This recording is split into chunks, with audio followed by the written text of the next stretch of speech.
Video games. They're what this channel is built on, and while we've certainly gotten away from that in the past 5 years, they hold a special place in my heart. And yeah, maybe I haven't been able to complete a game regardless of how excited I was while buying it in years, but that's only because of depression. I'm kidding. It's because of the increased professional and personal responsibilities that come to us all as we get older.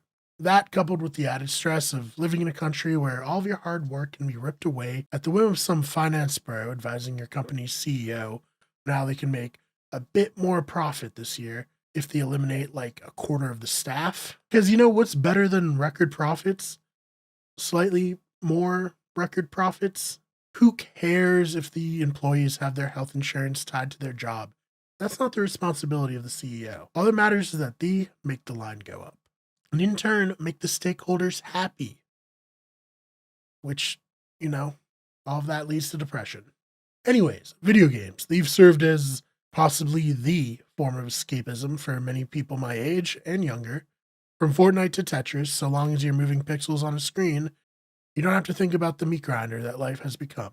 Unfortunately, capitalism won't let you get away that easily. In the past, the business was simple: make a good game, market it well, and you'll have a chance to make a lot of money. This isn't to say that every good game made a lot of money. Plenty of classics underperformed, but the premise was simple: make a product, consumers pay for that product, end of the transaction. But with consoles connecting to the internet, things changed in a huge way. With online multiplayer, consumers could spend months, maybe even years, getting use out of their purchase.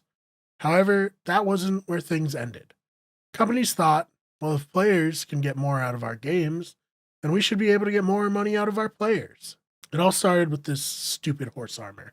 This picture is the video game equivalent of the meme about that first animal that left the ocean and how that's caused all the problems we face in our day-to-day lives now. I'll say this: I wish we forced this horse armor back into the ocean and drowned it. But we let it walk, and now video game companies have run with the premise. Because it isn't like companies are saying they should get a little bit more because players are playing their games more, but now they're setting out to create experiences that constantly make money. It's not about art, it's about the bottom line. Wait, why is there a picture of AI art here? Oh, it's reinforcing the idea that companies run by inherently lazy and incurious people view art not as self expression, but as a commodity, and that it must be used to make a buck. We'll get back to that. Not in this video, but a video on that phenomenon is coming. It really started with multiplayer map packs and expansions, which were kind of fair. You paid for these DLCs and received a product of varying quality. Then loot crates were a big deal. Personally, they never really bothered me.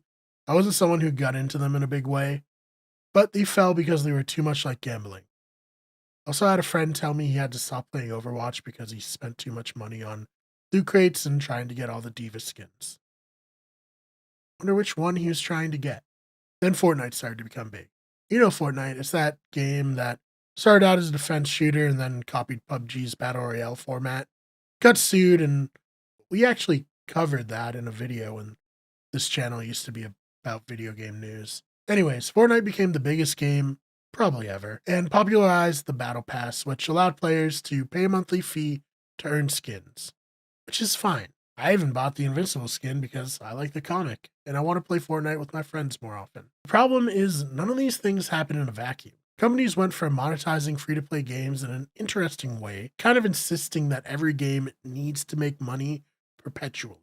Take Arkham Knight, the final game in the Arkham franchise, which is viewed as one of the best superhero-based game franchises. And compare it to Gotham Knights, a spin-off that is filled with microtransactions, has a battle pass, all while costing $70, and is viewed as one of the worst superhero-based games. The company that produced it clearly cared more about the potential of perpetual earning and forgot you need to make a good game in the first place. Even the biggest video game companies aren't immune to the current market conditions. Sorry, that's corporate speak for bullshit. For instance, Naughty Dog, makers of, I feel like you know who Naughty Dog is, but in case somehow you don't, they made the Uncharted series and the Last of Us video games. When the first Last of Us game came out, it included a multiplayer game mode called Factions. And while this game mode wasn't as popular as the single player, it was still considered a great addition to the experience and gave the game even more value. They included it on the PS4 remaster, When part 2 was set to release, the game mode was absent, with promises of a bigger version releasing later on as a standalone product. They then released the PS5 remake of The Last of Us, and that still didn't have factions. Then Bungie finally ruined everything. Let me explain. In July 2022, Sony purchased Bungie.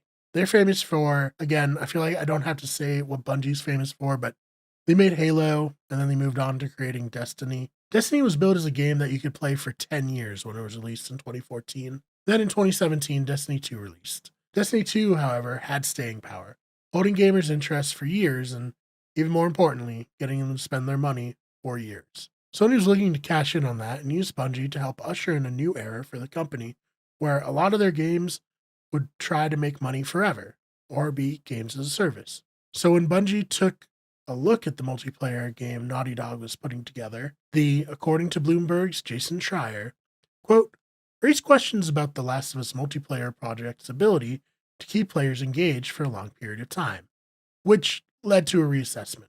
That's right, after years of work, Factions has been put into a kind of limbo.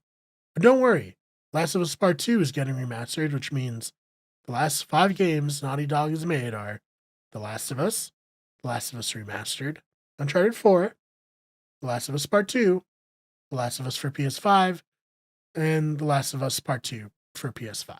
Because a storied game studio just can't take their time and make a new game.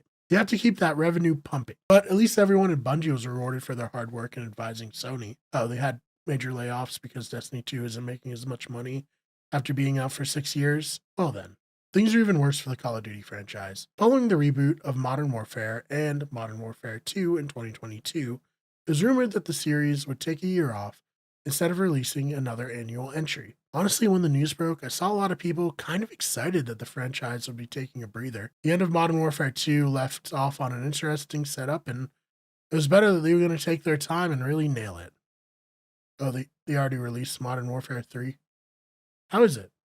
Oh, it's one of the worst Call of Duties ever. They forced Sledgehammer Games to start work on a DLC for Modern Warfare 2 and forced them to change that into a full title and gave them only a year to make it when other studios under the COD umbrella get at least 2. That's crazy. But I guess it made sense for Sledgehammer to do the DLC. It's not like we were ever going to get a sequel to Advanced Warfare, one of my favorite Call of Duties. What's that? Oh, they originally pitched a follow up to that, and Activision said no and then made them pump this out instead. Now the community's upset.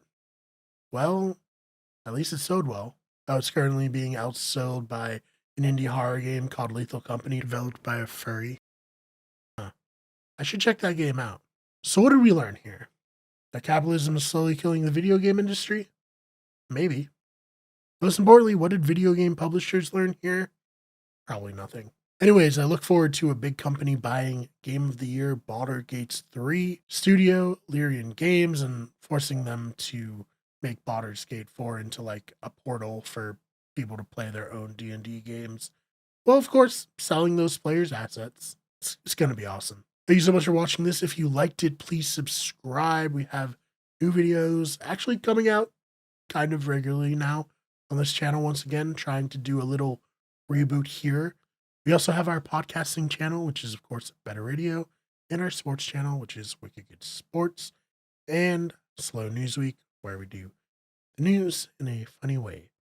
Other than that, thank you so much for watching, and we will see you in the next one.